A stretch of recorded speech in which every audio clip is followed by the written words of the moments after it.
যে ভাই বোনরা শুধু তাই নয়, আমরা নির্বাচনের আগে বলেছিলাম যে আমরা এই বাংলাদেশে, আমি মুসলমান, আরেকজন আছেন হিন্দু ভাই, আরেকজন আছেন বৌদ্ধ, আরেকজন আছেন খ্রিস্টান, আমরা বিভিন্ন ধর্মের মানুষ শান্তিতে এই বাংলাদেশে বসবাস করি, হাজার বছরের ঐতিহ্য আমাদের।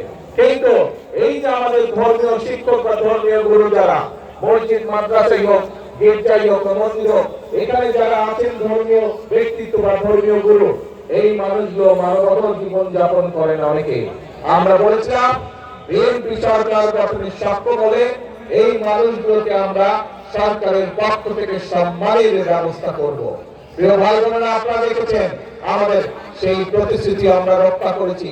যেভাবে আমরা মায়েদের হাতে ফ্যামিলি কার্ড তুলে দিচ্ছি ধীরে ধীরে, যেভাবে আমরা কৃষক ভাইদের হাতে কৃষক কার্ড তুলে দেওয়ার চেষ্টা করছি ধীরে ধীরে, আমরা একইভাবে ইমাম, মুয়াজ্জিন, খতিব সহ অন্যান্য ধর্মের যারা ধর্মীয় গুরু আছেন তাদের হাতে সম্মানের ব্যবস্থা তুলে দিচ্ছি। আপনারা আজকে আপনাদের সচক্ষে দেখলেন যে আমরা যারা মেধাবী স্টুডেন্ট, যারা কিন্তু অর্থনৈতিক কারণে ঠিকভাবে বই কিনতে পারে না, পড়ালেখা করতে পারে না, এরকম চার শ্রমিক পরিবারের যারা সন্তান, তাদের হাতে আমরা তুলে দিয়েছি অর্থ সরকারের পক্ষ থেকে। অর্থাৎ আমরা মানুষের পাশে দাঁড়াতে চাই, মানুষকে সহযোগিতা করতে চাই। প্রিয় ভাই বোনেরা, এটাই হচ্ছে বিএনপি রাজনীতি।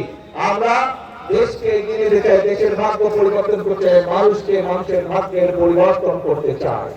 প্রিয় ভাই বোনেরা, কিন্তু প্রিয় ভাই বোনেরা, আপনারা কি মনে করেন যেই কাজগুলো, যেই বিষয়গুলো আপনাদের চোখের সামনে দেখেছেন, আগামী 5 বছর বিএনপি এই কাজগুলো অব্যাহত রাখুক? আপনারা কি এটা চান?